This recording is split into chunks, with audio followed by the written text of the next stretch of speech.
Okay guys, dito tayo ngayon sa may road 10. Ayan, tingnan niyo po, malinis na po dito.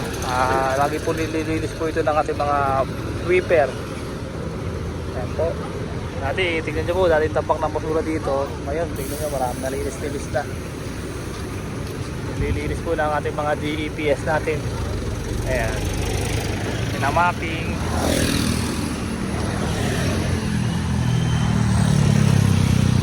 Morning. Morning po. Morning.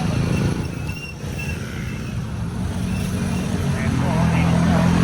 Kaya pag yung mga tupok-tupok po yan, kukunin po ng ating mga task force po yan, ng ating mga DEPS na District 1 po. Ayan. Kini-clearing po nila yan, pinamapping po nila yan. Kaya ito may operation, ipicturean para pagdating po nila Sir Ega, ipicturean po nila, ipipunin po nila mga tao po ni Sir Ega yan, makabasura dito. Ito na po yung sitwasyon ngayon dito sa may road 10, malinis, wala na akong bahid ng kalat, no? May mga tutok po niyan, may kukunin po ng ating mga task force po yan, no? Kita niya may gilid dyan, wala na mga basa-basura, malinis na. Dati ubod ng daming kalat yan, wala na. Tapos mga tapak-tapak na mga sidecar, wala na, inaayos na rin. Dating makalat, malinis na po. Hindi na siya tulad ng dati na dugyot. Tingnan niyo po. Tingnan yung pakita, ganda na. Wala na mga swatter.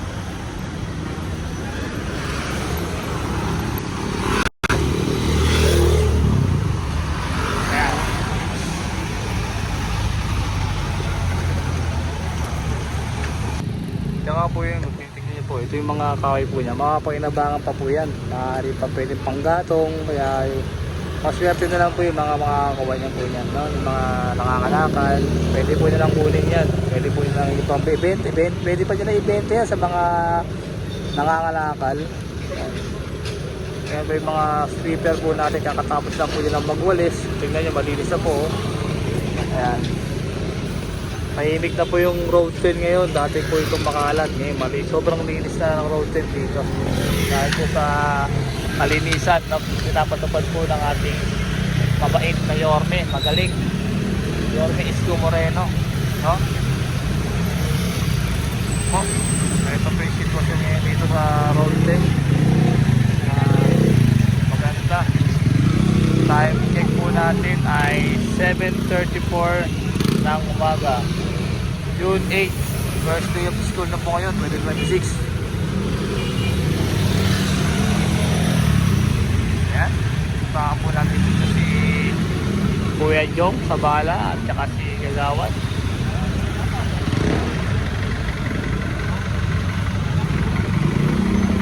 Ayan guys, ito naman po tayo sa pinupag na road 10 pa rin po. Ito po yung mabulong. Kaya ngayon may mga tapak pong konting basura, pero nandiyan na po yung ating mga unit para damputin po yun. Ito po yung mga unit po natin, no? Na tinadampot na po yung mga basura dito, minamapping na po nila itong kapas po ng routine. Maaga pa lang nagtatrabaho na po yung ating mga unit. Hinahakot po nila yung mga basura. Kwento ko lang, no, yung araw po, no, dati napakaraming tambak ng basura po dito, yung kabahan po yan. Kabundok yung basura nung araw. Ngayon tignan po, nami-maintain na po yung kalinisan dito. Ngayon po kalinis ang road na ngayon. Hindi na pinapabayaan dumami yung basura. Maaga pa lang naagapan na po ng ating matisipag na tunnel dito. Yung mga nakatambak na basura dito. So yung pag mayroon mga tinatira, yung ating mga DEPS natin, siyempre mamapingin din po yan, no?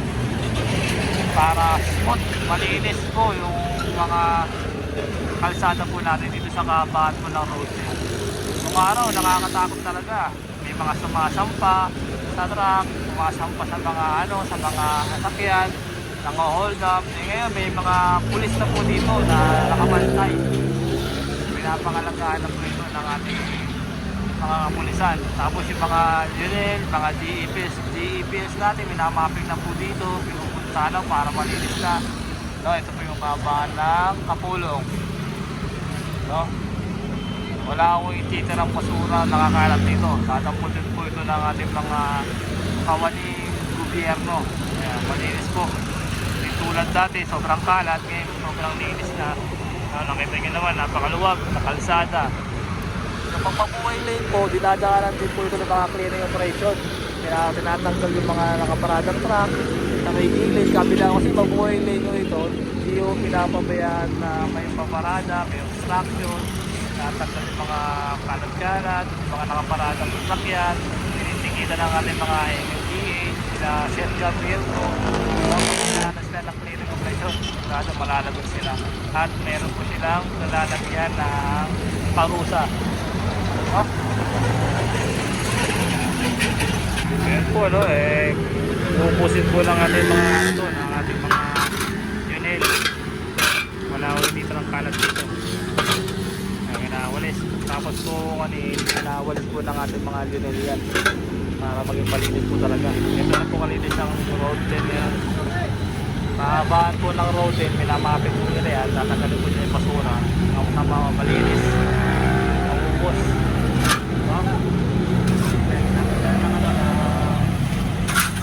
Balik para tuloy-tuloy yung mga dating ng mga unit truck po natin masisipag.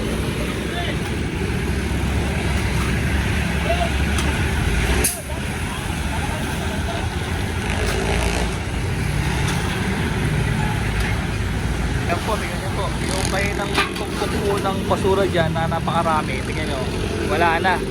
Ganyan po kasipag ang ating mga junel na magsisipag na maglinis dito sa kaabahan po ng road 10. Kita nyo yung mga truck po ng junel, no?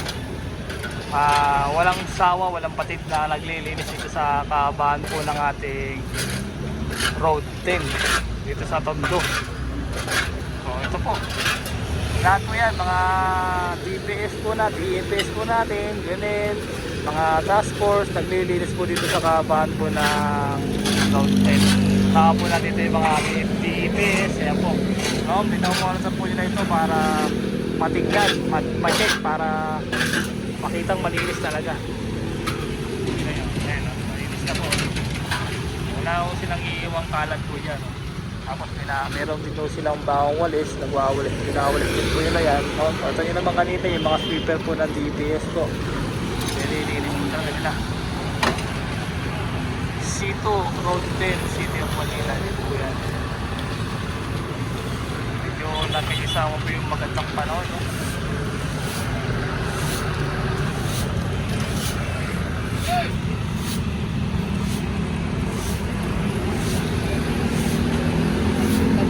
Abo, ayan po. Tingnan nyo, lahat po ng area po dito nililinis po ng ating junel yan.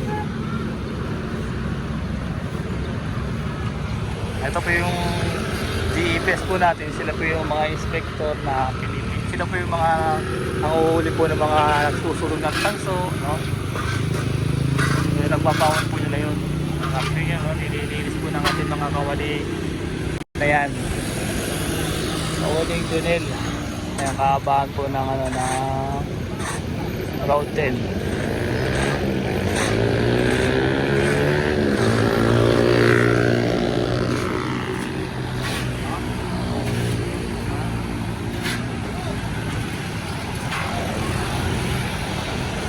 Araw, gabundok po yung basura dito.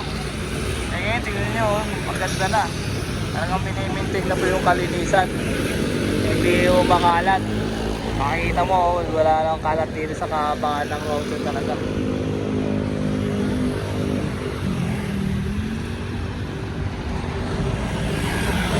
Tapos po ito, makikita nyo po ito yung pinagawa po dito sa Center Island.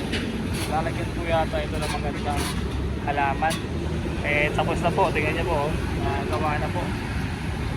So ito, lalagyan po ng halaman po, pagagandahin. Kaya yung mini-maintain po itong kalinisan dito sa kaabahan po ng road.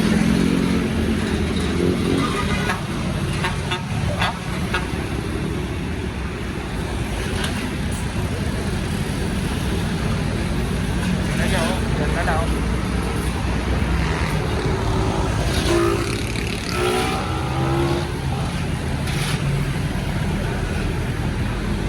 Ayan kaya po yung sinasabi nyo, minamapping po nila yan, mini-maintain po yung kalinisan dito sa Hartel. Hindi na tulad dati, Dati dugyot po, no? Ngayon, yun yun, oh. Meron na po kasing gobyerno ang Maynila. Tulad yan, may bato. Tatabi natin to.